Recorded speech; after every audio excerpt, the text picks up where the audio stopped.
So, hello. Hopefully you are here, and hopefully you can hear us. I don't know if this is a surprise to you, but we're in the same room. We're here. It's very exciting for us. For the third time in 2 years, pretty much. Exactly. So look, see, you can see up there how many people are watching. Hello, 12 of you awesome dinosaur nerdy people. So yes, as you can see, we're at Izzy's house, hence the Izzy stuff everywhere. Exactly. So I'm just going to say hiya, Niles. That's we're just here. So we thought, hang on, we're going to be in the same room together, so we should definitely talk to you. So hello. Yep. We went to the zoo today. We did. Well, Beale Park, which was zoo. Sort of a zoo. It's a zoo. It has like it has exotic animals in enclosures. Yeah, exactly. That counts as a zoo. So if you are watching, please do say hello. Otherwise, this will be awkward. What I did do in when we were talking about setting this up was I tried to get as many people as possible to send us some questions. We have had some questions in, but if you want a question about dinosaurs to be answered, we could put him on the spot, and he can't hide behind me being unable to find stuff. So that'd be good. Yay! So loads of people are saying hello now. So Dan is saying hello, and OFD. Look at this. There we go. Oh, look. 6:45 in the morning, boy. Exactly. I wouldn't want to listen to us at that time in the morning. It's almost. Janet is here. She is saying hello. Janet has been on most of our live ones, and she is awesome. Esther is also here. Ciao. And also Hans, who hello. There we go. I have no idea. Offensive racist. Hello is how. Anyway, so there we go. Xenophobic, if not anything. So yes, wrong one. I was going to have a look. What now? Stephen Gatehouse has asked us a couple of questions already, as has Den. Is Den watching? Is that the same Dennis? Yeah. It's the same Dennis. Do you want to answer that one because you didn't know? Yeah. So how does Dave see the placement of Smok, assuming I'm saying that vaguely correctly, in the archosaur dinosaur lineage, as it shares both theropod and Rawasuchian features? So this is Polish, archosaur. So part of the big group that includes pterosaurs and crocodiles and a whole bunch of other things as well.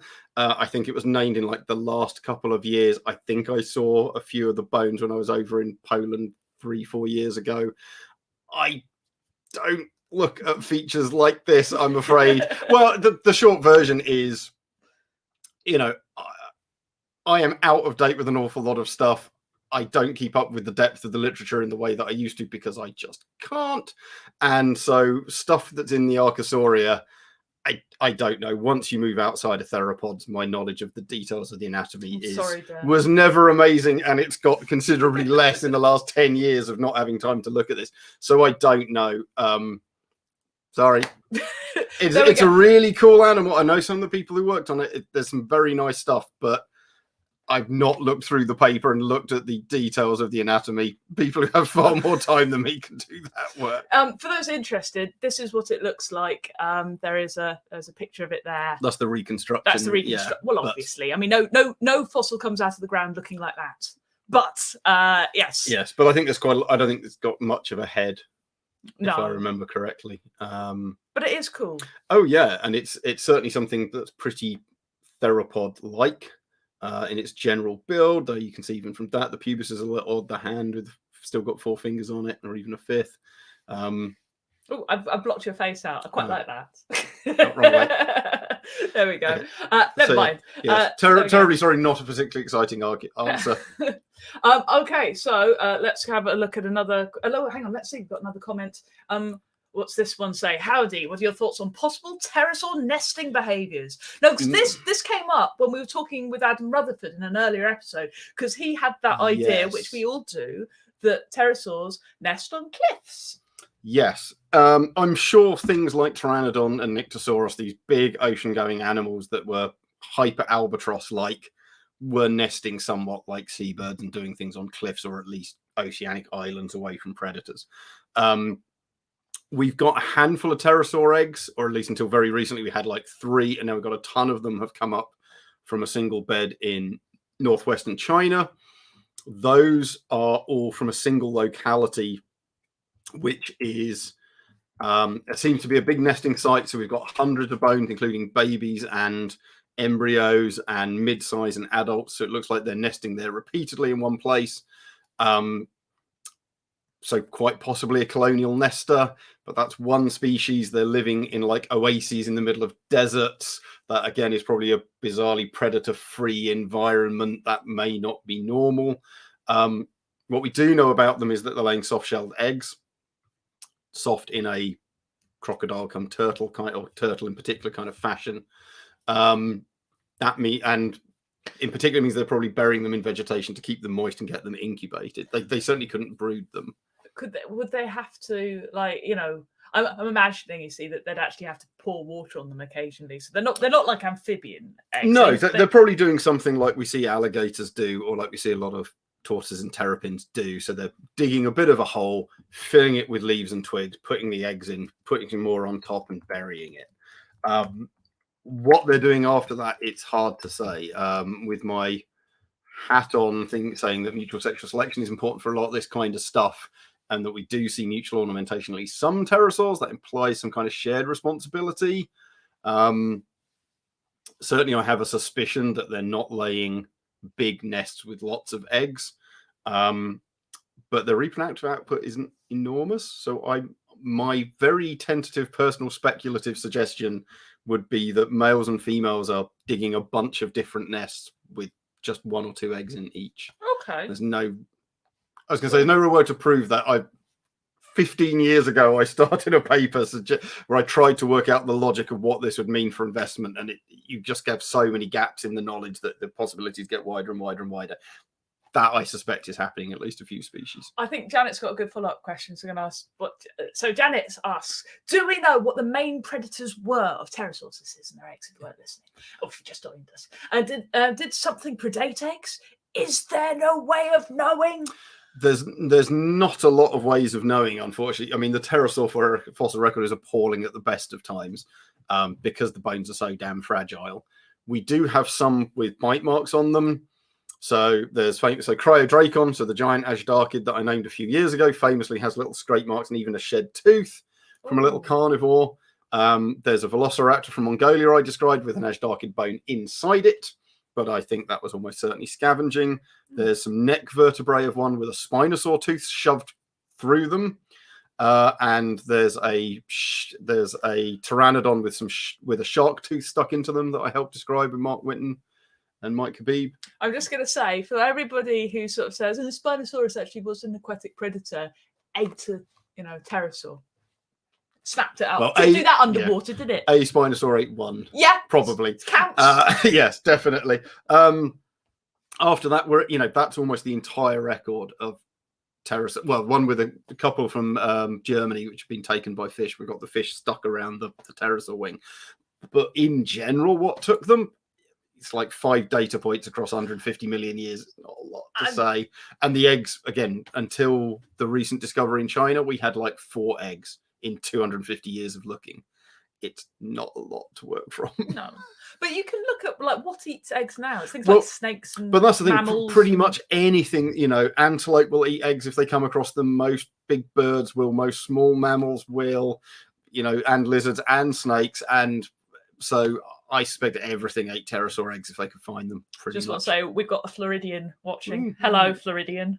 That's pretty cool. Okay, so Hans wants to know which groups of the non-avian dinosaurs do you think might have survived the longest after the KT extinction? Yes. So the Cretaceous Paleogene. Yes. So the big end. The big end extinction. Good question. So I've written about this in my new book, which is hopefully coming next year. Plug. But yeah, so obviously the mass extinction really did kill the dinosaurs, off brackets except birds. But it's this was an event. Don't look at the pigeons. Which lasted centuries, probably quite possibly tens of thousands of years. There is going to be some stuff which is dragging on and lingering. It's not like everything went within 6 weeks.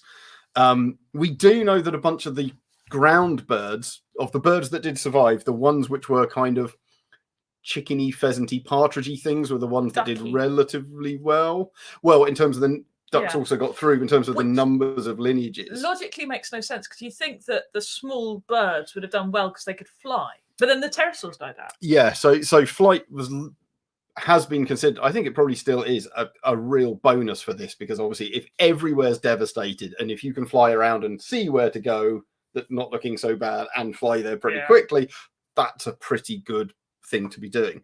But it looks like the small terrestrial ones were eating food that was more readily available. That might have benefited them. But the obvious thing is we've got things like the dromaeosaurs, the troodontids, the oviraptorosaurs, alvarezsaurs, a bunch of small feathered dinosaurs, most of which weren't flying and living on the ground.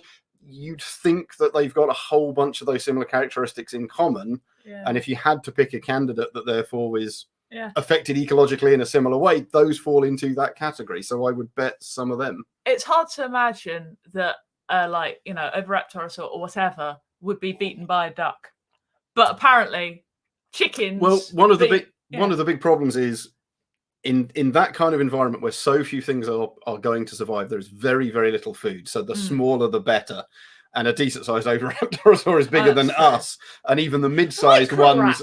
Right, but even the mid-sized ones are still kind of, you know, turkey size. And you really want to push right down. Squidge it small down. Oh, this will please you.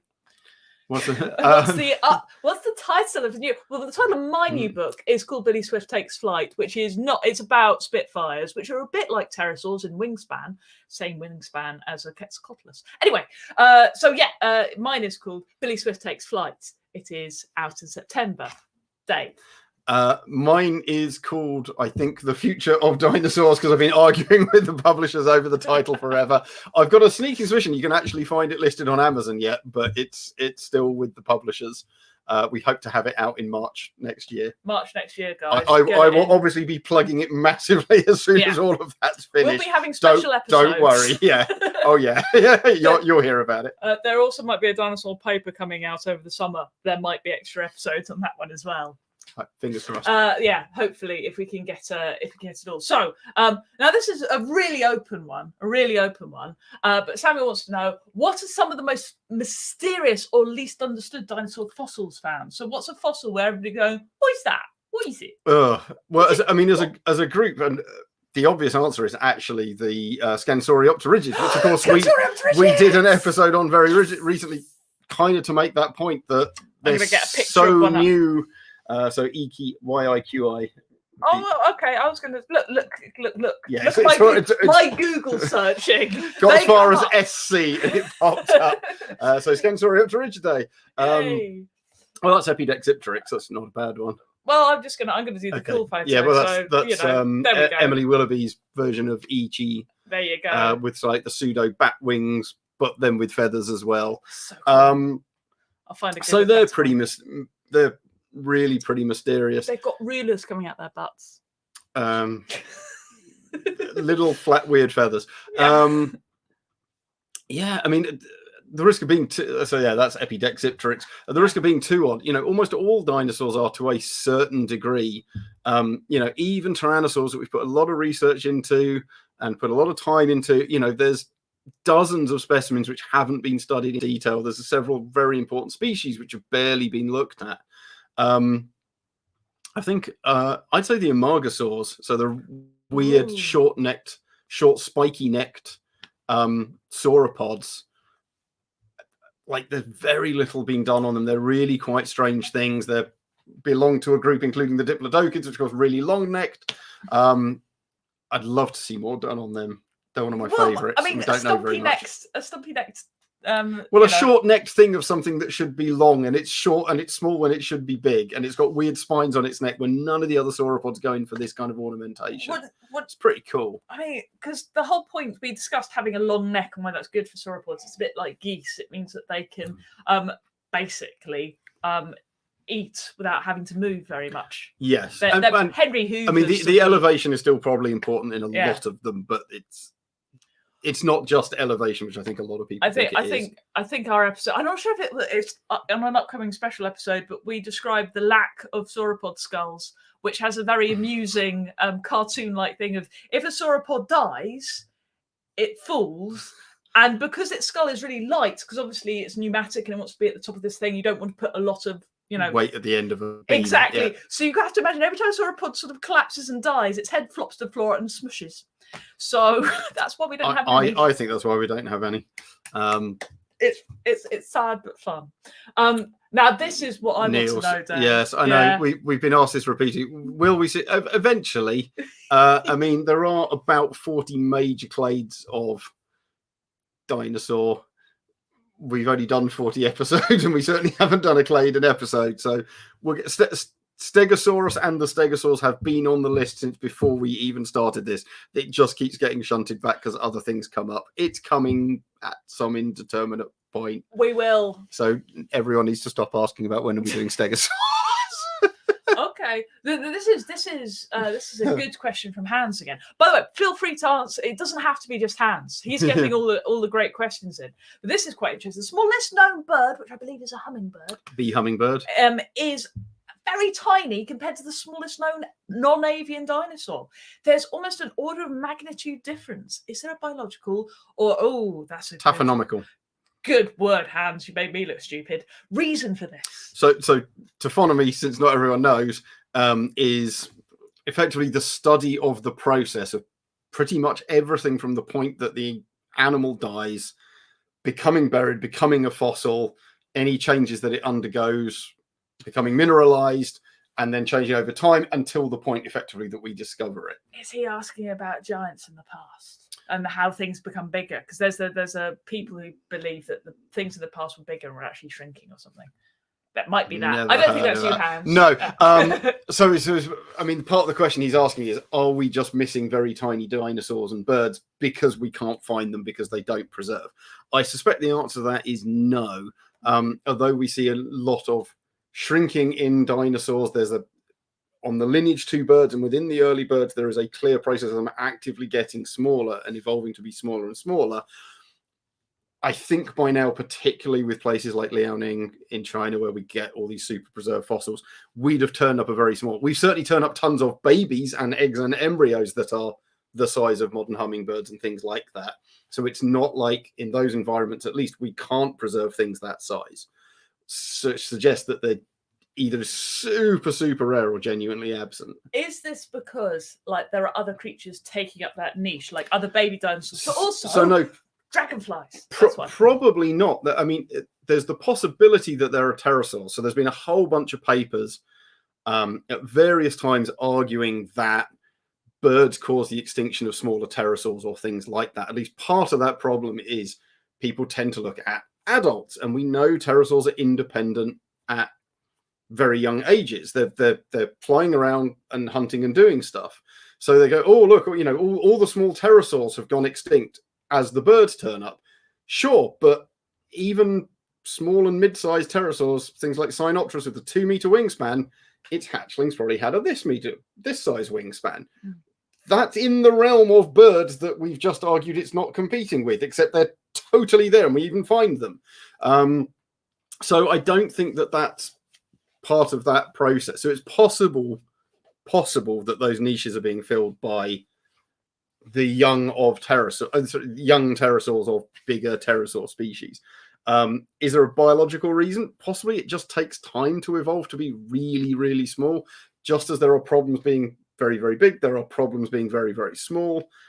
Physiological and energetic ones to solve. There's a reason hummingbirds have to live off nectar.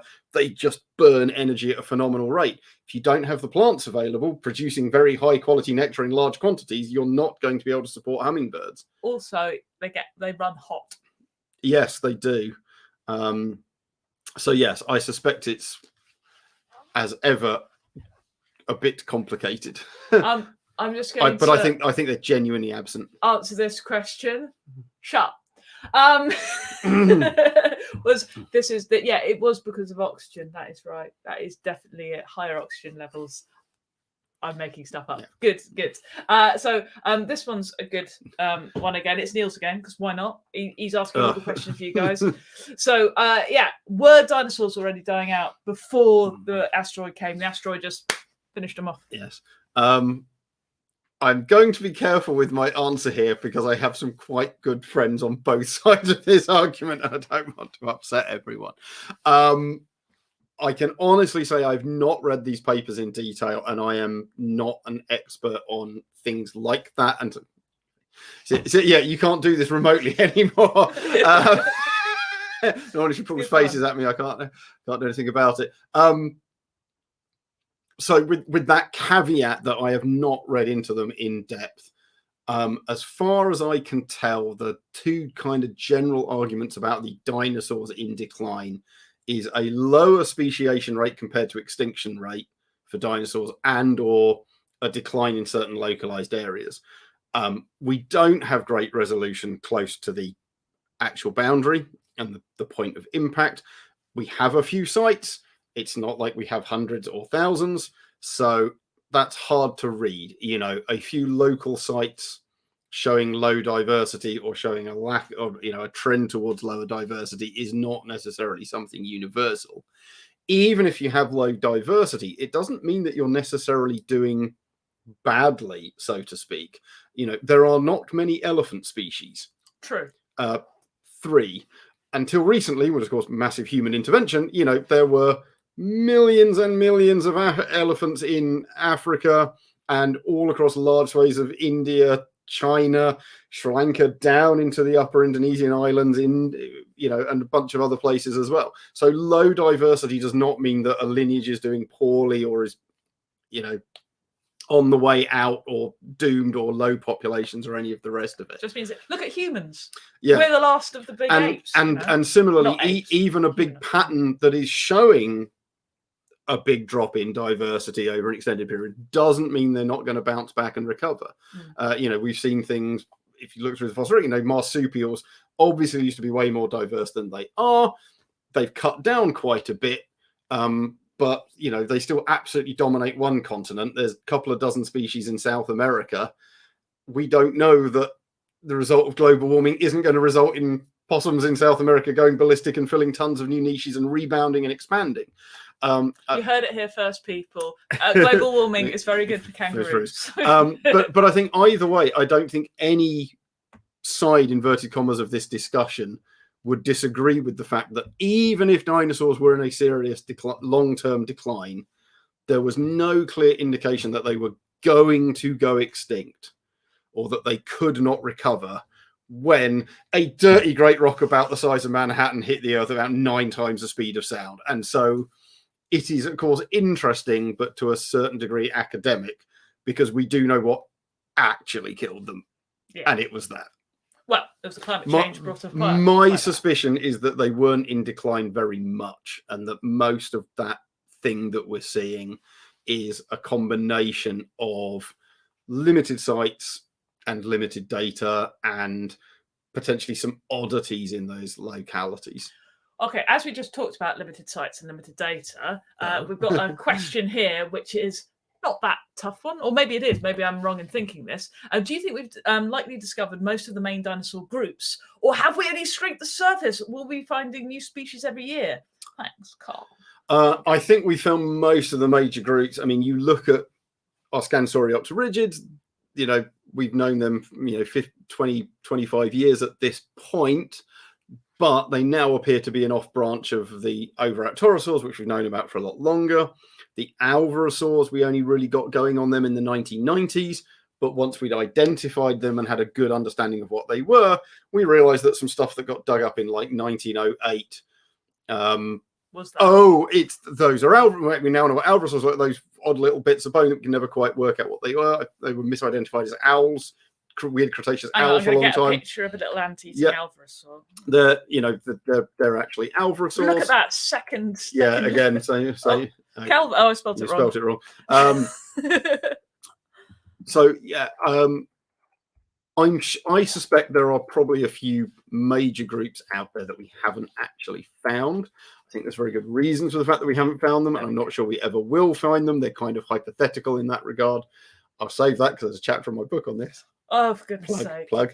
That's Alamosaurus. You don't want that. Oh, for goodness sake. Yeah, is that one? No, that one's fine. That That's a nice selection of Okay, Alamosaurus. let's put that big. Hang on. Just a second, everyone.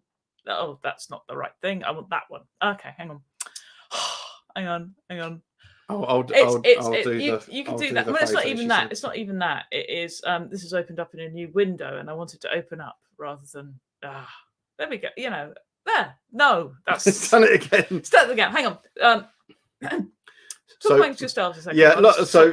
Long story short, you know, there are places we haven't really looked seriously. You're going to expect some weird local diversity in a few places.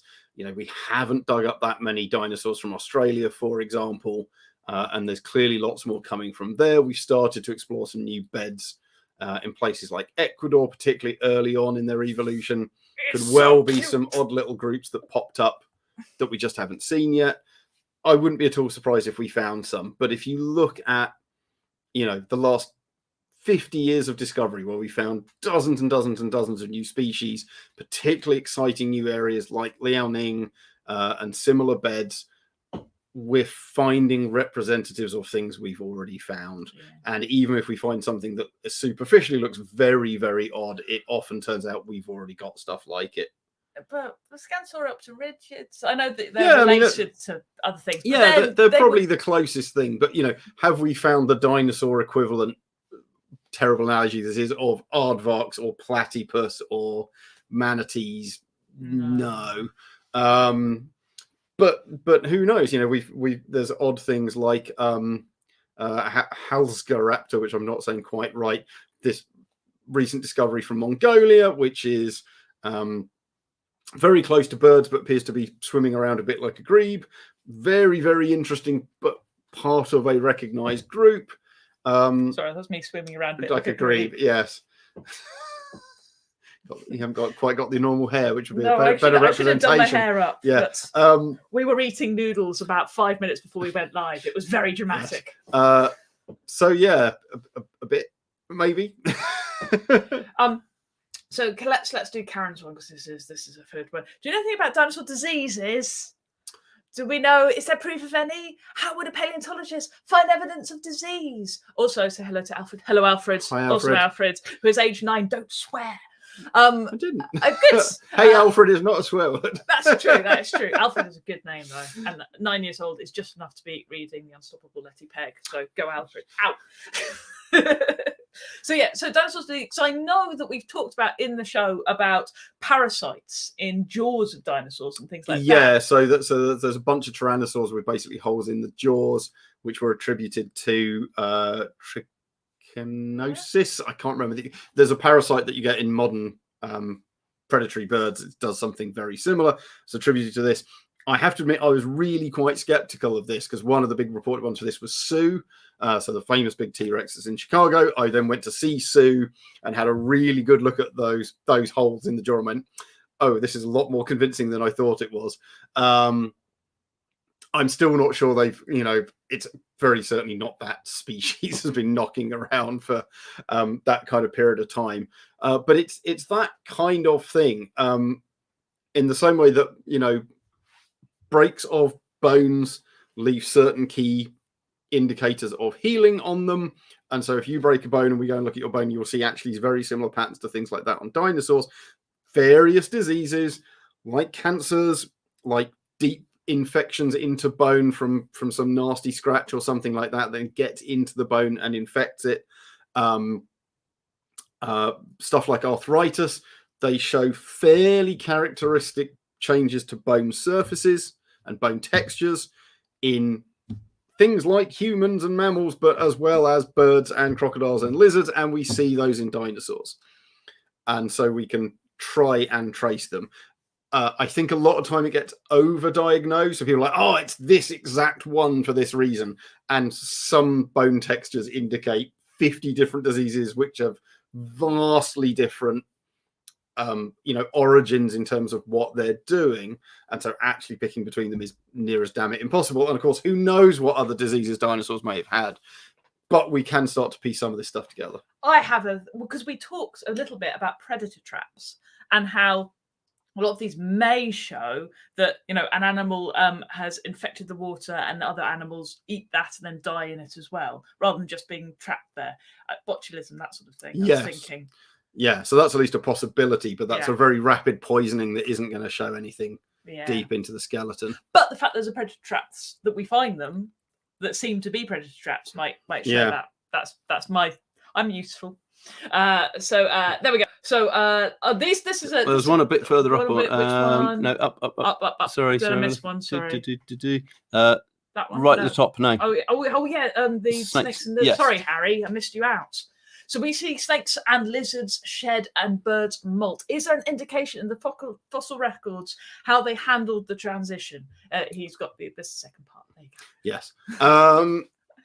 Well, going from one to the other, a bit, and partly I want to ask this because I had a paper on this. Admittedly, as a middling author buried in the middle because I didn't do very much, I mostly helped with getting some of the samples. So I was a co-author on a paper by Maria McNamara, who's down in Cork in Ireland, a couple of years back. We were both on the same postdoc project briefly, but Maria really led on this, basically looking at taking some very fine samples of some of these super well preserved birds and early dinosaurs, and basically demonstrating, so the feathered ones, and demonstrating that we were getting basically skin flakes. It turned up in the news inevitably as dinosaur dandruff discovered, but it's a fairly similar process in the sense that, yes, lizards and snakes generally shed their skin in one entire go. And so anyone who's seen that in a zoo or has kept a pet snake, it turns up in documentary stuff all the time. Birds don't, but actually nor do crocodiles. This goes back to our phylogenetic bracketing. Crocodiles already don't shed in one go, and in fact lever it off in little bits all the time. And there's a question, how close are crocodiles to dinosaurs? Among living things, birds are dinosaurs, crocodiles and alligators, gharials, and that group are the next closest relatives. So that how did we get that transition from the lizard shedding to the bird shedding isn't a dinosaur question, because it's already happened between lizards and snakes and the crocodiles and alligators, and therefore that appeared at the origin of dinosaurs. We don't think dinosaurs were shedding like that. We think they've already got a crocodile-like skin shedding pattern, and we at least see that, and we were replicating that in our paper when we found these little fragments. So Janet wants to know if we're both coming to Nottingham to see Tyrannosaurus Rex at the Willerton Hall anytime soon. He's already been. Me, probably not. Yeah, I wrote the exhibition and I was there for the opening, and I've been up 3 times in the last 6 weeks. So I really don't want to go back to Nottingham and see it again. It's quite good, but I'm bored of it. So we've got a thing about, would you rather talk about Spinosaurus or would you rather talk about Ceratopsian frills?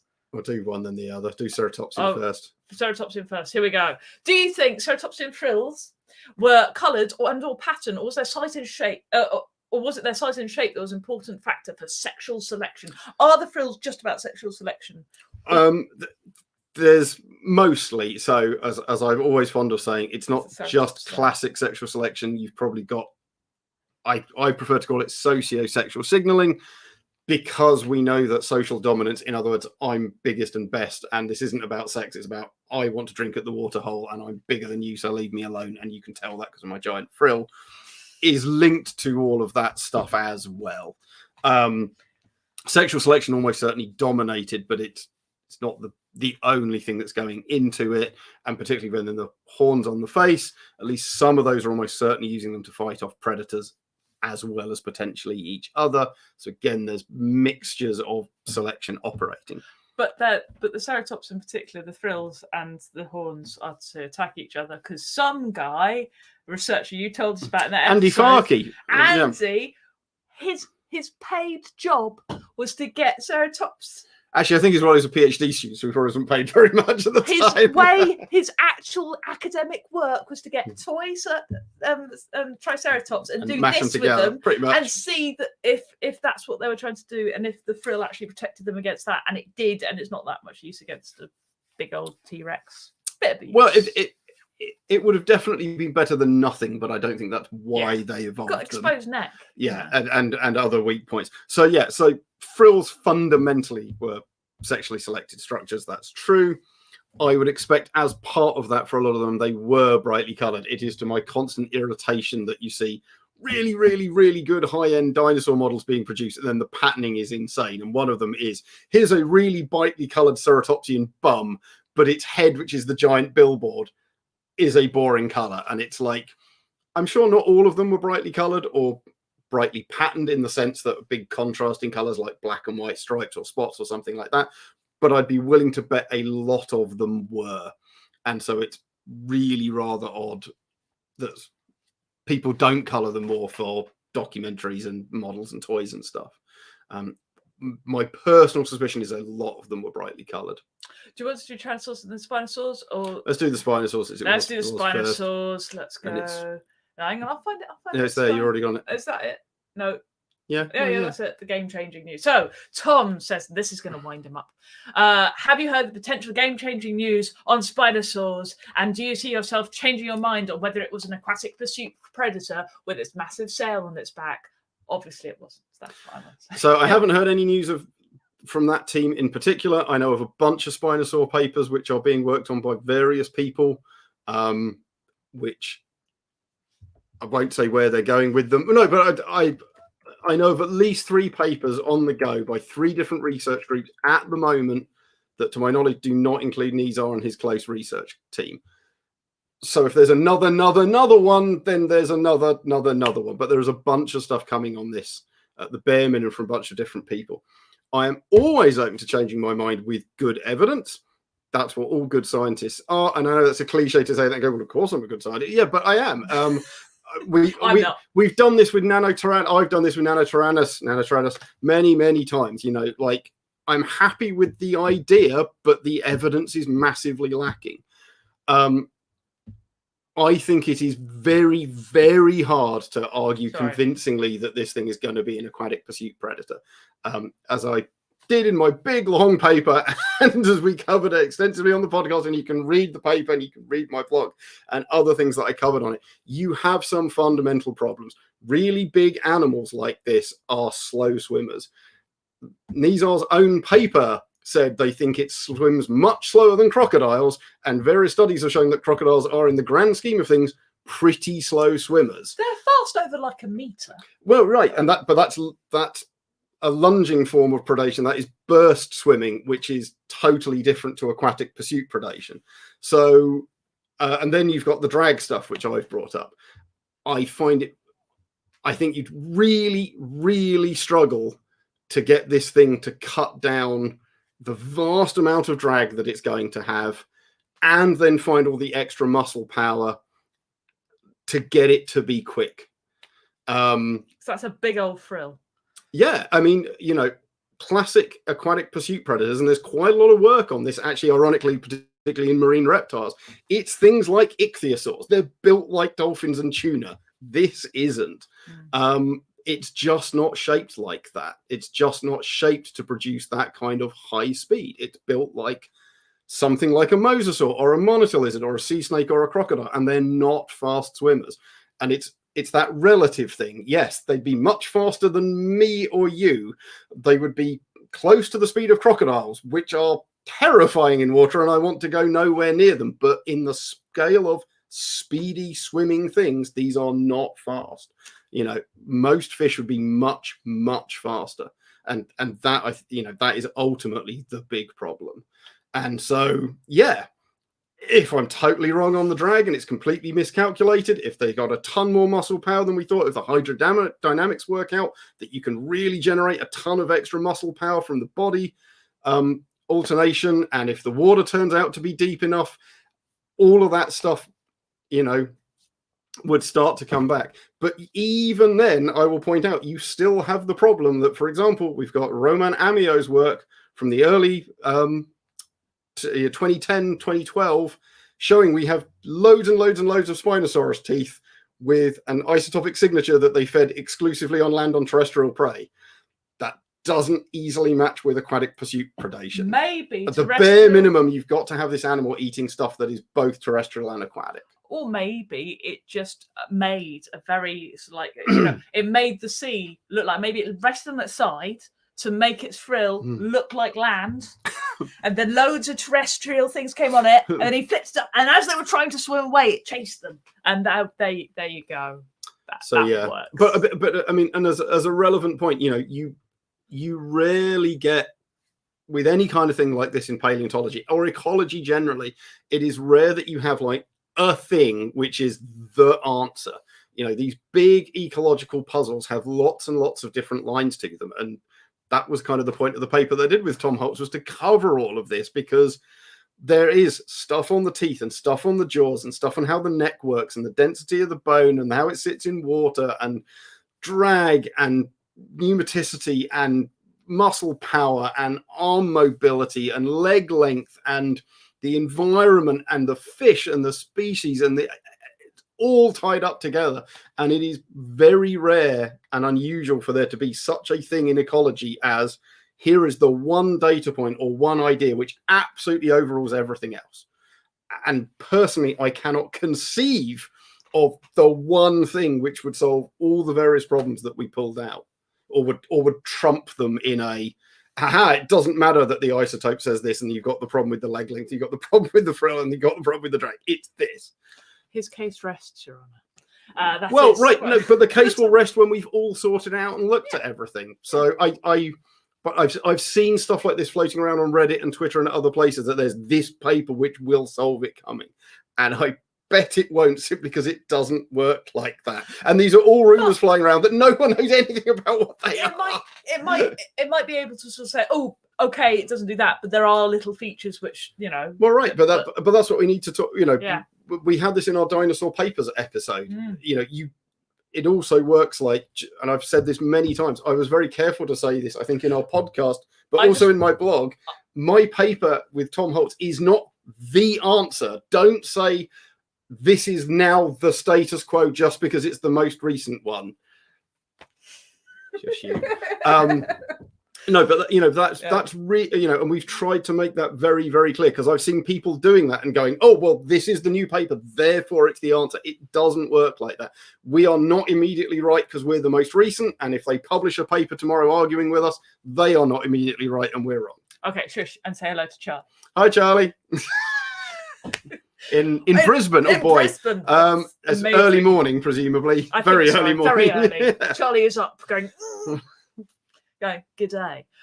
So there we go. Look at this. Okay, there you go. I think you're fundamentally wrong there, Erica, but I thank you very much. If you want to support us, by the way, I should add that we are on Patreon. It's running along the bottom. If you want to give us a little of your thing, it's just a way that I can justify not working and editing. Because have you noticed he goes on quite a long time, and you have to break it up, otherwise, you know.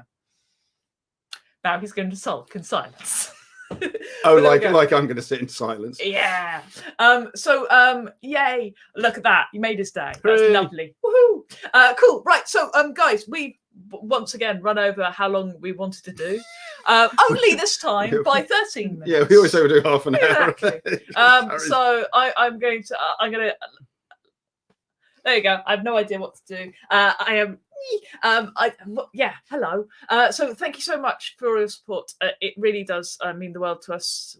I didn't know whether we'd be doing this after series 1, to be honest. So the fact that we or even halfway through series 1, you know, that was the thing. I want to also underline that the Dinosaur Papers episode that Dave did was the least popular of the episodes in the series. So if you want to make him feel better, download the Dinosaurs Paper episode. But I saw someone reference it online the other day as something that changed their understanding of how science is done. Exactly, and help Charlie go to sleep, as well as Alfred. Nap time. Anyway, so thank you so much for watching this. Do tell people about this, because believe it or not, however popular we are, we can always be more popular, guys. So it would be yes. Thanks, Niels. Well done, Niels. Yeah, you feel my pain. And Kjell just says Dinosaur Papers for the win. So I'm wrong. And there's a courgette. I believe zucchini is courgette. Hello, courgette. We're English. But there we go. So thank you so very much, everybody. We're going to go away now. Have a brilliant rest of Monday. And a new episode will be out on Wednesday. And that's it. What's that episode about? That's all about the history of paleontology. But because of that, I did a big chunk. It's overrun. And I've got a big chunk where we get Kiki Sanford to talk about how to torture meerkats. Not torture. Tease them. not even that. Capturing meerkats inevitably ends up as part of the guest question on bird evolution. Exactly, because why not? That's how this thing goes. Why not? Anyway, we will see you soon, and until then, rawr!